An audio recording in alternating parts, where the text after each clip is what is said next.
모든 것이 가하나 모든 것이 유익한 것은 아니요 모든 것이 가하나 모든 것이 덕을 세우는 것은 아니니 누구든지 자기의 유익을 구하지 말고 남의 유익을 구하라. 아멘.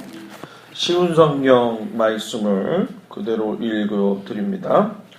모든 것이 허용되었다고 여러분은 말하지만 모든 것이 다 유익한 것은 아닙니다. 또 모든 것이 허용되었다고들 그러지만 모든 것이 다 덕을 세우는 것은 아닙니다.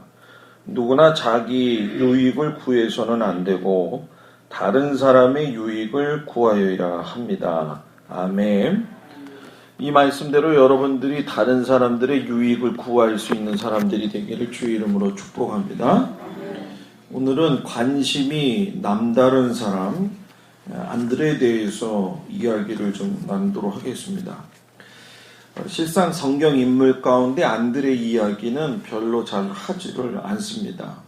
왜냐하면 베드로를 더 중요하게 생각하기 때문에 안드레는 그냥 이렇게 건너뛰는 경우가 많이 있는데 오늘 안드레를 다루면서 고린도전서 10장 23절에서 24절의 말씀을 나누는 이유는 이 안드레가 자기에게 유익한 것만을 위해서 살지 않고 남을 위해서 유익하게 산 사람이기 때문에 오늘 말씀에서 여러분들이 은혜를 받고 성도의 삶은 나에게만 유익을 구하는 게 아니라 다른 사람의 유익을 구하는 삶이 되기를 주의 이름으로 축복합니다. 이렇게 다른 사람의 유익을 구한다는 건 내가 이렇게 좀 뭐라고 해야 될까요? 쥐어 잡고 있지 말고 나눌 줄 알고 베풀 줄 알아야 되는 거예요. 그러니까 여러분들이 그 마음을 가지고 오늘 말씀을 듣기를 주의 이름으로 축복합니다. 세례 요한이 등장을 하고 나서 예수님이 말씀을 전하기 시작을 하면서 세례 요한의 제자들 가운데에서 이제 예수님으로 향하는 제자들이 많이 생기게 됐죠. 세례 요한도 안드레하고 비슷한 것이 무엇이냐면 그는 예수님보다도 자기를 낮추어서 이야기를 했고 자기가 부족한 사람이고 예수님의 신의 끈을 매지도 못할 정도의 사람이다 라고 이야기를 했어요. 자, 이게 쉬운 것 같지만 여러분 어려운 겁니다. 사람은 자기들 잘난 맛에 살아요. 사람은요 자기를 드러내고 싶어 하는 것이 기본적인 마음 가운데 있습니다. 죄성 가운데 겸손하고 반대되는 건 결국 교만이라는 얘기예요. 세례 요한은 하나님의 일을 할 적에 교만하지 아니했어요. 그래서 예수님을 제자들이 쫓아간다 할지라도 그것에 구애받지 않고 하나님의 역사가 이루어지는 것에다가 초점을 맞췄다는 거예요. 성도가 살아갈 적에 나 자신과 또 다른 사람과의 관계도 중요하겠지만 이 관계가 하나님에게 맞아 가느냐 이게 정말 중요하다는 거예요. 세례 요한이 사도 요한하고 제가 여기서 얘기하는 세례 요한하고 사도 요한은 다르죠? 세례 요한이 사도 요한하고 함께 더불어서 예수님께 제일 먼저 소개한 사람이 뜻밖에도 베드로가 아니라 안드레입니다. 그리고 나서 안드레가 형인 베드로를 소개했어요. 이것이 무엇을 의미하느냐? 목사님 그게 뭐 중요한가요? 이렇게 얘기를 할 수 있지만 세상 논리에서 본다고 한다면 안드레는 자신보다도 남을 더 배려하고 뒷받침해주는 역할을 잘한 사람이에요. 아무리 대통령이 리더십이 있어도 그 리더십을 아름답게 해주는 건 뒤에 참모진들이 하는 겁니다. 교회의 목사가 아무리 유능한 목사라고 할지라도 성도들이 뒷받침되지 않으면 유능한이라고 하는 건 좀 그렇지만 진실된 목회를 할 수가 없는 거예요. 그러니까 제가 나가서 다니면 여러분들의 얼굴이 제가 되는 거고, 여러분들이 나가서 돌아다니면 여러분들의 얼굴이 제 얼굴이 된다라는 얘기예요. 무슨 얘기인지 이해가 되시죠? 사복음서에서 보게 되면 4번에 걸쳐서 12명의 제자의 이름을 언급하고 있는데, 항상 순위로 보게 된다면 안드레가 나와야 되는데 시몬 베드로가 먼저 나왔어요. 물론 우리가 수제자가 베드로였기 때문에 그렇지만, 알고 보면 안드레를 통해서 주님을 만났기 때문에 1등 공로로 따진다고 한다면 안드레가 최우선순위가 될 수 있어요. 그런데도 불구하고 항상 성경에서 또 나머지 2군데에서는 이름이 심지어 4번째로까지도 밀려나는 모습을 보게 됩니다. 시몬 베드로의 이름이 더 드러났고 그의 형제로서만 이렇게 이름이 밝혀질 뿐이지, 지위라든가 사람들이 어떤 인정이라든가 성경에서 어떤 지면을 할애하는 면에서 본다고 한다면 참 부족한 부분이 안드레라고 하는 거예요. 그런데 저는 이 안드레를 보면서 무엇을 느끼냐면은, 하나님 앞에서 이름 없이 빛도 없이 행하는 삶이 하나님 앞에서 얼마나 아름다운가, 그것을 볼 수가 있어요. 왜냐하면 안드레의 관심은 다른 사람들을 예수님에게로 인도하는 사람입니다. 안드레의 관심은 오직 그 마음을 쏟는 일이 다른 사람들을 예수님에게로 바르게 인도하는 거였어요. 요한복음에서는 두드러지게 안드레의 이야기가 잘 나옵니다. 아까 제가 이야기했던 것처럼 세례 요한이 사도 요한과 더불어서 예수님에게 안드레를 먼저 소개했다고 했잖아요. 그러니까 요한의 입장에서, 사도 요한의 입장에서 보면은 안드레의 관점과 시선을 가지고 이야기하는 경우가 참 많이 나와요. 마치 여러분들이 어떤 사람하고 친하면 그 사람에 대한 이야기를 더 많이 하는 거하고 비슷한 이야기죠. 그런데 그 사람의 삶을 갖다가 한마디로 이야기한다면 자기의 유익을 구하지 아니하고 오직 남의 유익을 위해서 관심을 가졌다라고 하는 거예요. 그러면 무엇에 관심을 가졌느냐? 가족을 주님께로 인도하는 일에 관심을 가졌다는 거예요.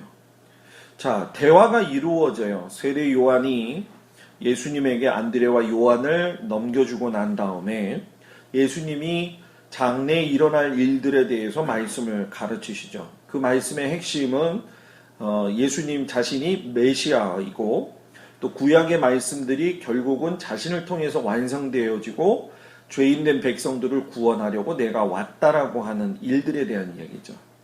자, 여러분들이 우리가 성경을 볼 적에 중심 사상 중에 잘 인식하지 못하는 게 한 가지가 있어요. 그게 뭐냐면, 구약과 신약을 나누다 보니까 구약과 신약의 중간에 신구약 증간사가 있다 보니까 별개로 생각해요.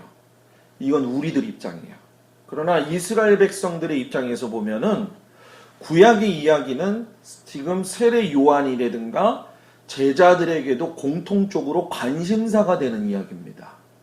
예수님이 왔다고 해가지고서는 갑자기 관심사가 된 것이 아니라 자기들의 선조 때부터 내려왔던 말씀에 대한 관심사가 그대로 있었다는 거예요. 그러니까 메시아라고 하는 이야기가 예수님을 통해서 나올 적에 대해서 안드레가 그 말씀을 접했을 때의 기분이 어땠을까 한번 여러분 생각해 보라는 거예요.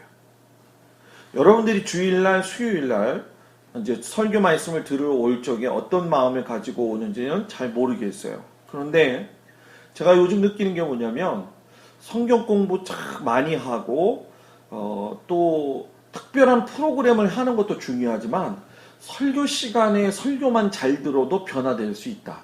아멘. 저는 그렇게 생각을 해요. 요즘요.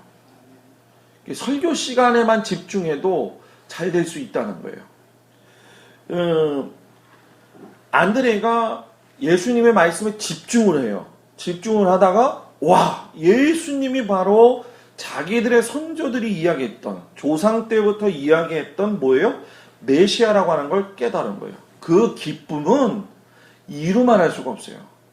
성경 공부에서 지식을 쌓는 게 중요한 게 아니라 설교 말씀 듣다가 이거구나 라고 붙드는 것 같이 깨달음이 있어지는 것처럼 안드레의 마음속에서 이분이 누구예요? 예수님이구나 라고 하는 것을 깨달았다는 거예요.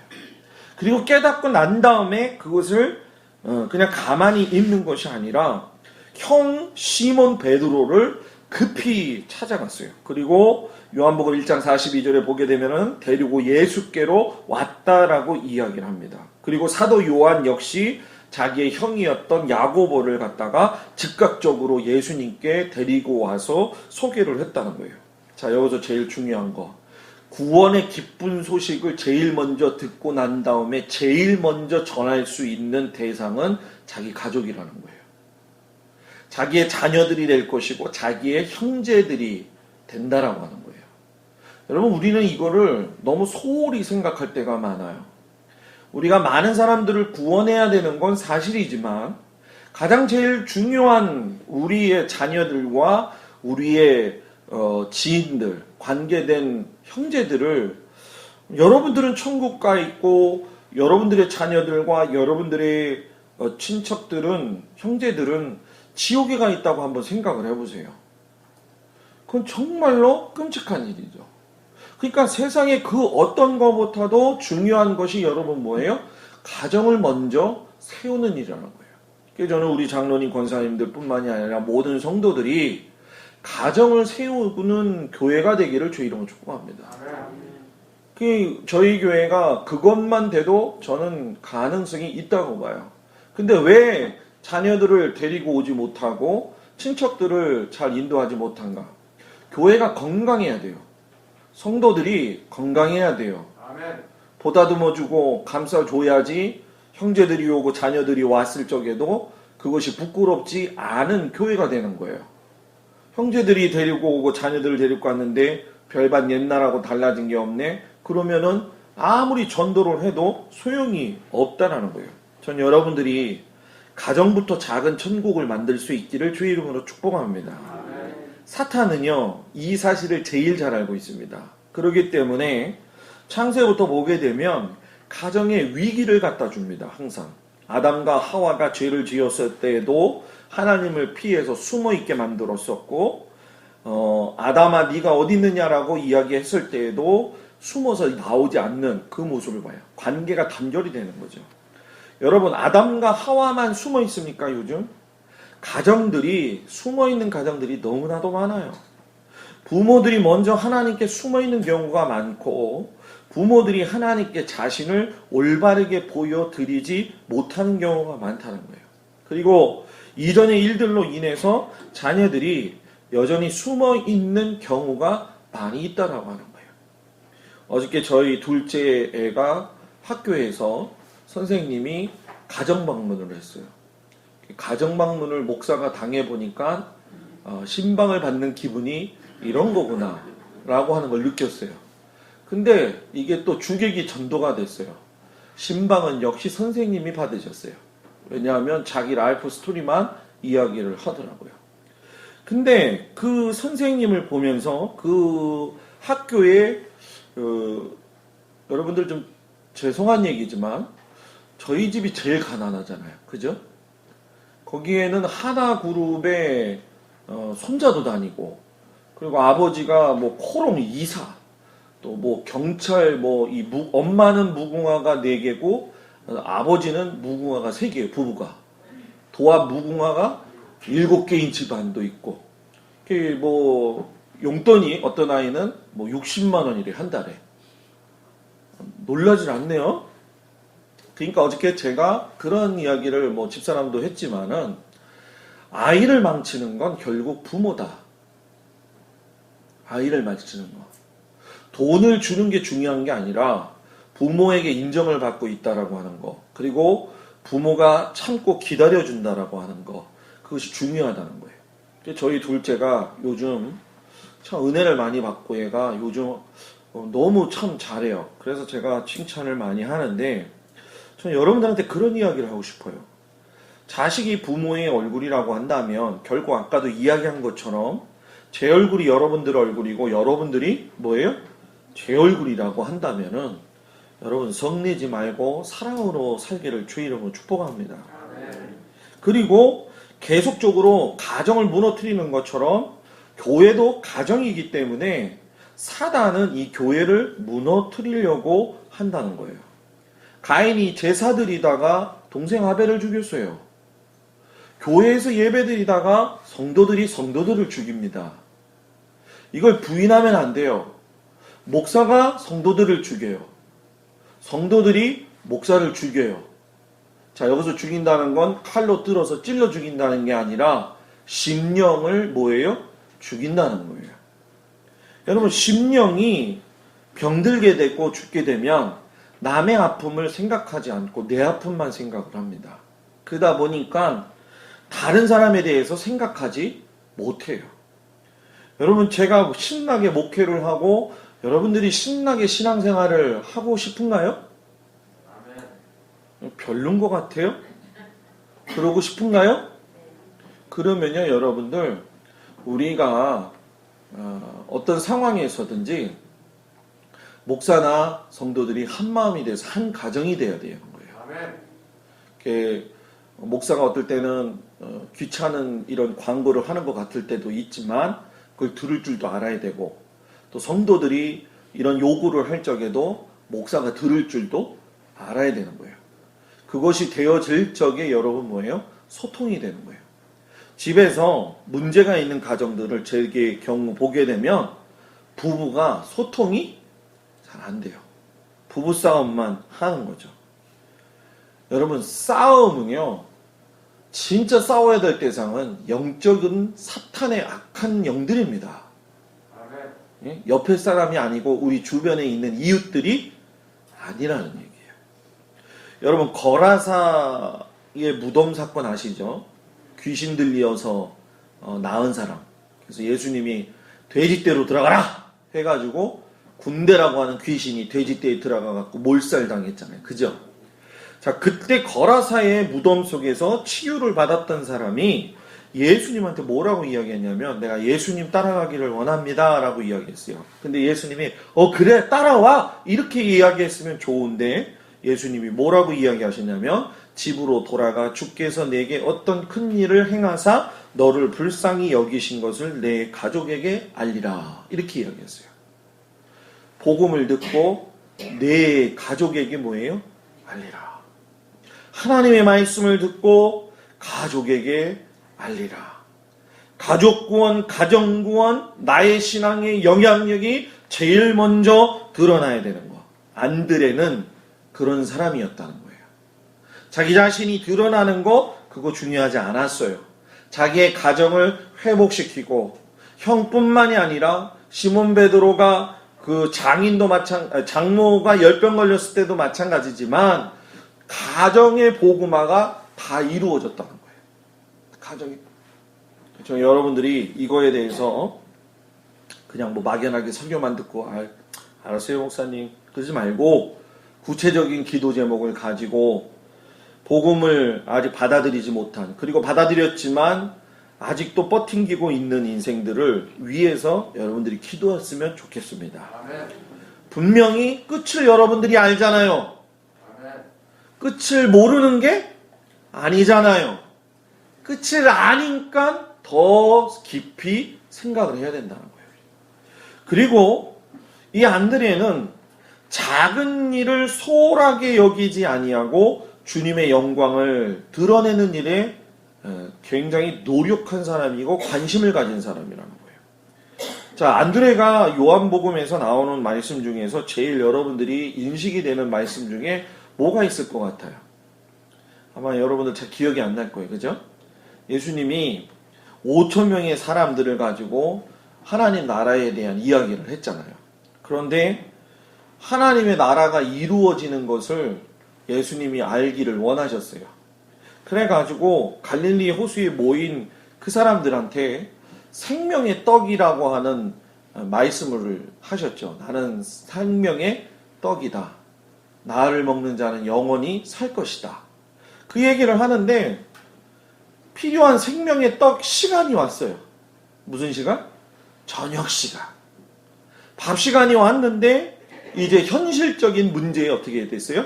도달이 된 거죠. 근데 제자들은 머릿속으로 막 계산하고 있는 거예요, 지금. 그죠? 예수님이, 자, 말씀을 여태까지 생명의 떡으로 했으니까, 이번엔 진짜 떡을 한번 먹여보자. 여러분, 이건요, 완전 테스트입니다. 제자들에 대한 거.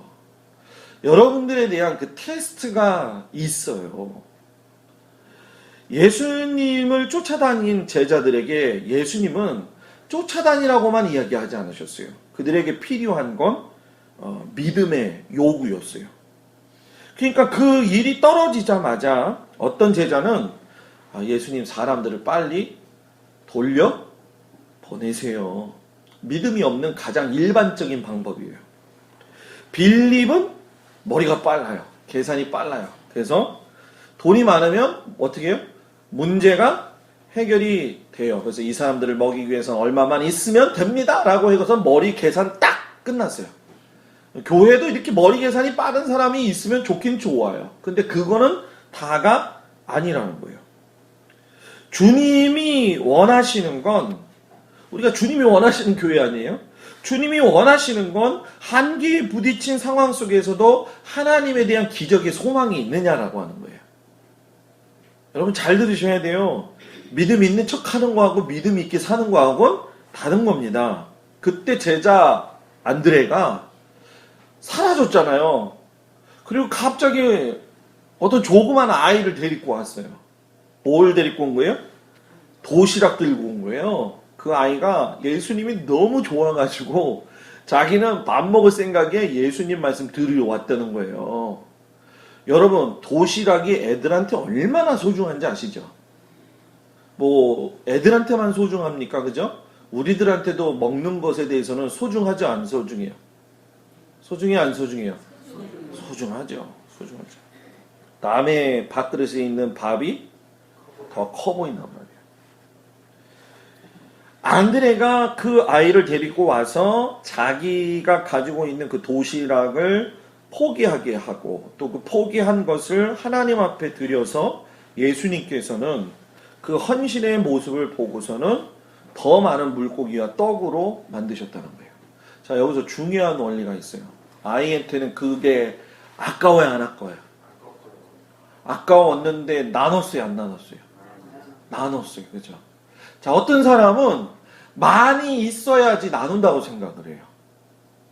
그리고 어느 정도 위치에 올라가 있으면 나눈다고 생각을 해요. 근데 그렇지 않은 거예요. 나눔의 원칙은요, 자기가 있다고 해서 하는 게 아니에요. 저는 여태까지 제가 목회를 했지만 제가 충분해가지고 만족해가지고 나눈 적이 한 번도 없어요.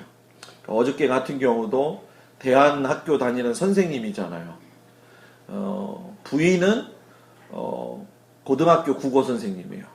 임용고시도 봤던 사람이고, 그런데 이분은 근데 월급이 보통 학교 일반 수준의 반에서 조금 못 미치는 정도의 월급을 받아요. 사례비를 받아요. 그런데 애들을 가르치는 게 너무너무 좋아요.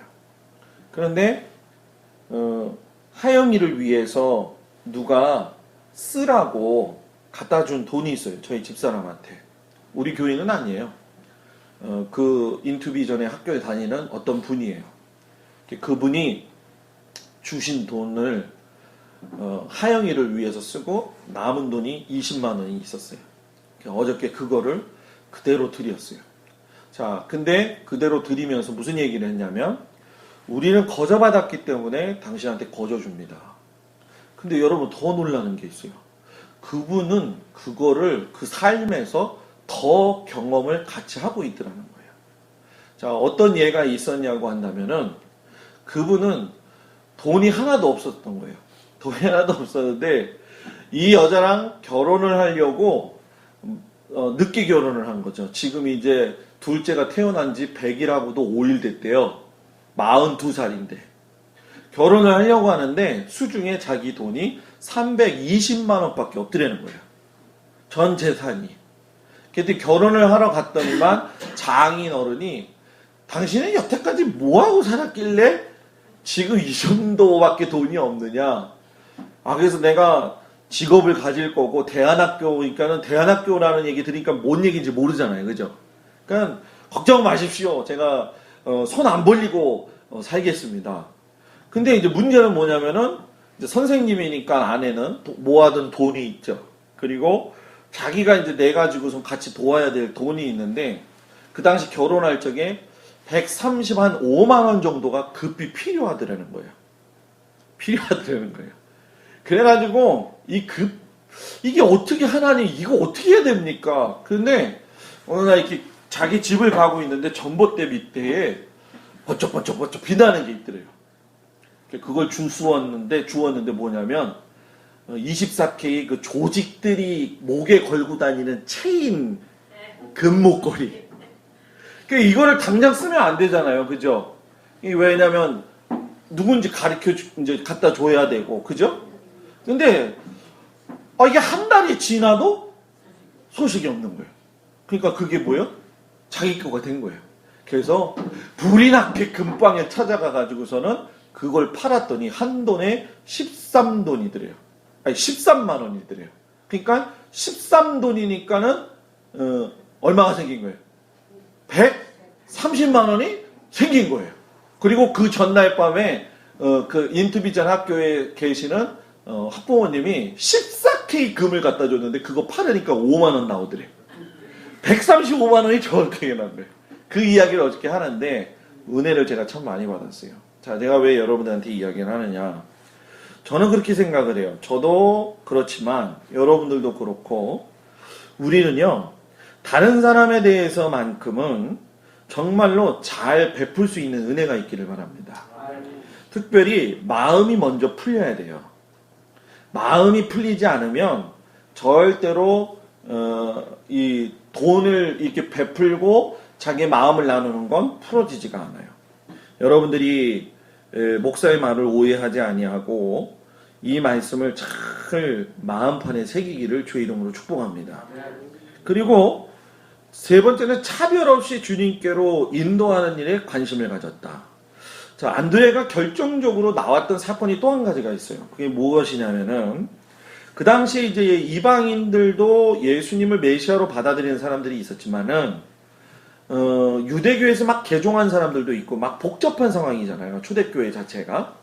그런데 이방인들 가운데에서도 특별히 이제 토라를 모르지만 율법을 모르지만 하나님의 말씀에 이제 관심을 갖고 예수님의 말씀에 관심을 갖고 있는 사람들이 있었어요. 근데 그 중에 이제 헬라 철학, 그 당시에 세계관은 헬라 사고관과 히브리 사고관이 대립을 이루고 있었어요. 이건 좀 어려운 이야기죠. 근데 이 헬라 철학 같은 경우에는 진짜 전형적인 이성이잖아요. 이성을 가지고 판단한단 말이에요. 그때의 이성적인 것을 통해 가지고서는 열망도 있고 영적인 그 어떤 열정도 있는데 그것에 대한 해답을 찾지 못하는 사람이 있었어요. 그것이 누구냐면은 빌립이에요, 빌립. 근데 그 빌립에게 주의 말씀을 전하면서 이 사람이 안드레가 여러분 뭐예요? 그 이방인으로 하여금 예수에게로 돌아오는 중요한 역할을 했다는 거예요. 자, 왜 제가 이 말씀을 드리느냐 하면은 여러분 우리가 신앙생활 할 적에 정말 중요한 게 뭔지 아세요? 그게 뭐냐면 남을 전도하기 이전에 제일 먼저 허물어져야 될 게 납니다. 남을 전도하기 전에 내 자신이 허물어질 적에 내 자신을 통해서 예수님이 보여줘야지 그것이 전도가 되는 거예요. 내 자신이 전도지가 되지 않으면 어저께 제가 카톡으로 뭘 좀 받았는데 요즘 천주교들이 급성장을 하고 있잖아요. 그러니까 천주교들이 요즘 아주 열띠게 지하철에서도 전도지를 돌려요. 그때까지 전도지 돌린 적이 없어요. 그래서 제가 그 내용을 보니까 거기에 공식적으로 뭐라고 써있냐면 천주교는 마리아를 믿는 종교가 아닙니다. 이렇게 쓴 거예요. 근데 여러분 성모 마리아한테 얼마나 빕니까? 그러니까 모르는 사람. 근데 제가 카톨릭을 가는 사람들의 대충적인 그 심취하는 이유가 뭔가 봤더니 카톨릭 가면 일단 11조가 없어서 좋대요. 그래서 11조가 없느냐 제가 물어봤더니 여러분 11조의 개념을 가지고 1년에 자기가 월 얼마씩 내겠다는 걸 작정을 한다고 그러더라고요. 그리고 중요한 건 이 교황에게 모든, 여기 그러니까 한국에서 거친 헌금도 어디로 가요? 다 로마로 갑니다, 여러분. 그렇기 때문에 로마가 가지고 있는 교황의 실세권 중에서 제일 큰 게 뭐냐면 물질이 되는 거예요. 이게 우리가 모르고 있는 거예요. 그것 때문에 암투를 벌이고 그것 때문에 보이지 않는 싸움이 그 안에서 엄청나는 거예요. 그리고 그 물질 가지고 결국은 뭐예요? 세상을 종교 합일시키는 데 있어서 제일 큰 일을 하고 있다는 거예요. 그러니까 이 뭡니까? 이 신부들은 월급 걱정을 할 필요가 없어요. 없어요. 그냥 가면 되는 거예요. 그냥 뭐 정해진 월급에 따라서 촥촥촥촥 다 나오니까 이제 단지 결혼을 이제 안 하고 또 뭐 이런다고 그러지만 제 기억으로는 참 우리나라 신부들은 술도 잘 먹고 담배도 잘 피고 잘 놀아요. 잘 놀아요. 그 꾸루실료라고 하는 거, 이 꾸루실료가 뭐냐면 여러분들이 경험을 해봤을 텐데 변형된 것인데 그게 뭐냐면은 드레스디아스 아세요? 드레스디아스 알잖아요. 옛날에 했다며요. 예. 옛날에 했다며요. 예. 여러분 드레스디아스가 꾸루실료의 변형입니다. 근데 왜 변형인 줄 아세요? 2차 세계대전 이후 지나면서 카톨릭 안에서 문제가 발생이 된 게 뭐냐면 전쟁 고아들이 너무나 많은 거예요. 그리고 전쟁으로 인해서 부인을 잃거나 남편을 잃은 사람들이 너무나 많은 거예요. 그 심리 치료를 위해서 시작이 된 것이 드레스디아스의 출발 원점이에요. 이거 잘 몰라요, 여러분들이. 그러니까 그것을 영성 훈련이다라고 이야기하는데 예를 들어서 뭐 관상기도라고 하는 것도 들어보신 적이 있죠.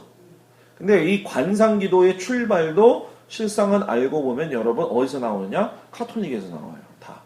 이게 변형돼서 나오는 거예요. 근데 그거를 무분별하게 다 받아들이는 거예요. 그래서 요즘 9월 달인가요? 9월 달에 교황이 지금 미국에서 의회에 연설을 하려고 그러잖아요. 여러분 9월 달이 올해 9월 달이 굉장히 중요한 달입니다. 여기까지만 제가 이야기를 할 테니까. 그리고 올해 9월, 그리고 올해 4월, 9월, 내후년까지가 굉장히 어떤 한 타임라인에 속해져 있어요. 너무 어렵기 때문에 이거는 진짜 일주일을 붙들고도 같이 얘기할 수 있는 얘기들이기 때문에 이야기 지금 못하고, 왜 제가 그런 얘기를 하냐면, 이 교황이 오기 위해서 연소를 하려면 미국의 개신교를 주름잡고 있는 사람들의 도움이 필요한 거예요. 왜냐면 반대할 수가 있잖아요. 미국 의회 연서 오늘 뭐 아베가 하지만은, 그죠? 아무나 세우지를 않잖아요. 근데 청교도 혁명을 통해 가지고 세워진 이 청교도의 신앙이 흐르고 있는 미국 교회 안에서, 미국 안에서 교황이 연설을 한다. 이건 대단한 일이죠. 보통 일이 아니에요. 그냥 이탈리아 가치처럼 이 바티칸 제국에서 하는 건 별 문제가 안 되지만. 그러니까 리고렌 목사를 통해 가지고서는 뒤에 운동을 하고 있는 거예요. 지금 다 종교 통합을 하자. 이것도 좋고 저것도 좋고. 여러분 요번에 카투만두에서 지진이 크게 났죠. 여러분 카투만두만이 아니라 그 뒤에 있는 중국, 방글라데시아 다 지진 났죠. 그죠? 여러분 거기가 소승불교하고 그리고 불교 중에서도 이 사람들은 속세를 떠날 적에 두 가지 방법이에요. 하나는 자신의 몸을 이제 죽은 시체를 태워서 날려보내는 거고, 하나는 여러분들이 보셨지만은 산 고원에다가 자기 아버지의 시신을 갖다 놓으면 콘돌 독수리들이 와서 뭐예요? 뜯어먹어요. 그래서 다 가는 거예요. 여기에 제3의 눈을 가진 어린 아이들을 갖다가 신으로 세우고, 그 재단이 있는 곳이 다 허물어졌어요. 여러분, 요즘 일어나고 있는 일들을 여러분들이 잘 보기를 주의 이름으로 축복합니다. 여러분, 우리는 지금 정말 믿음으로 살아야 될 아주 중요한 시대에 살고 있다는 거예요. 그런데 내가 막힌 담이 있고 내가 무엇인가 자유롭지 못하고 무엇인가 내가 하나님 앞에서 열정이 없이 살아가고 있다고 한다면 과연 안드레와 같이 다른 사람들한테 영향을 줄 수가 있겠냐는 거예요. 없다는 거예요. 저는 아침에 기도하면서 우리 성도들한테 이렇게 말씀을 보내요. 몇 분들이 자꾸 안 들어가는 걸로 이렇게 나오는데 제가 어렵더라도 한번 이렇게 좀 해야 되겠다. 이번에 학교 가서 우리 선배들 후배들을 참 많이 만났어요. 그랬더니 김동수 목사, 김동수 선배님 뭐 이러겠죠. 이제 저한테 이제 저희 친구들도 그렇고 굉장히 글을 많이 본다는 거예요. 제 글을. 그래서 많은 도움을 받는다. 제 자랑을 하려고 하는 게 아니라 그런 걸 통해 가지고 이 전염력이 있어야 된다는 거예요. 영적 전염력. 그러니까 한 후배가 저한테 오더니 그런 얘기를 하는 거예요. 이제 저한테 이제 형님이라고 그랬죠. 형님한테만 이야기하는데 저는 학교 올 적에도 기도하면서 온다는 거예요. 그래서 왜 기도하면서 오냐 그랬더니 선배들 가운데나 후배들 가운데 좋은 영향력을 끼치지 않는 목사들도 있기 때문에 자기는 기도하면서 와서 그거에 휩쓸리지 않기 위해서. 어떻게 보면 너무 이상적이고 너무 이상한 것 같잖아요.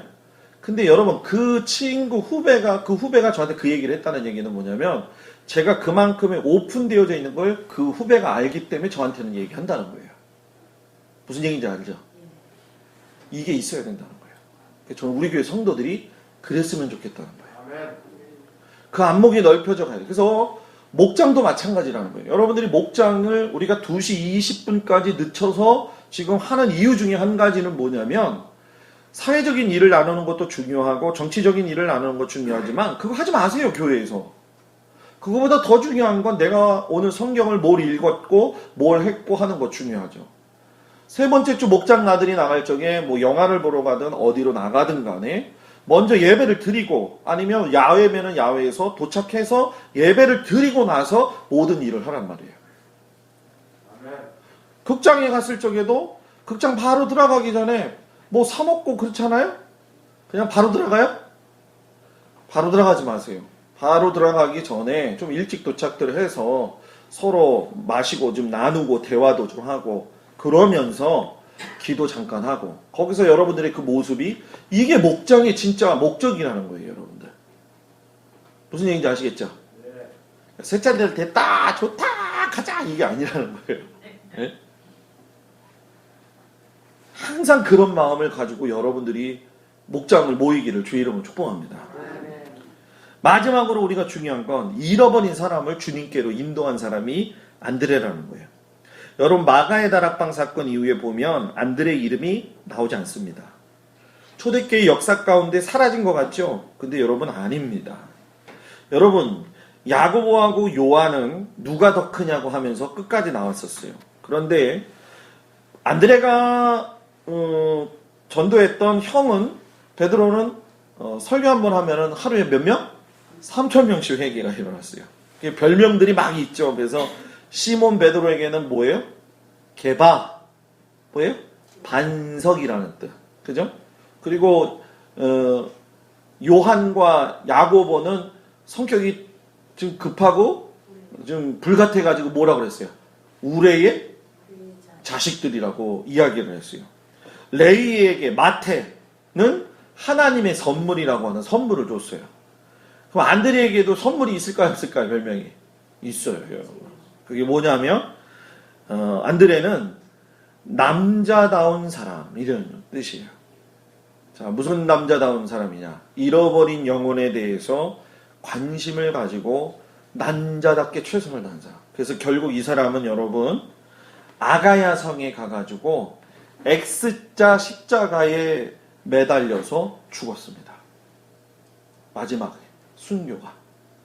여러분 오늘 안드레를 이야기했는데 여러분 잘 생각해 보세요. 오늘 말씀을 깊이. 그러면 여러분들한테 큰 유익이 됩니다. 저는 다른 거 없고 우리 성도들이 정말로 하나님 말씀대로 살다가 하나님 살아계신 걸 경험해서 하나님께서 약속하신 것을 얻을 수 있는 믿음의 성도들이 되기를 주의 이름으로 축복합니다. 기도하기를 쉬지 마세요. 애쓰고 수고하세요. 우리 다 같이 기도하겠습니다.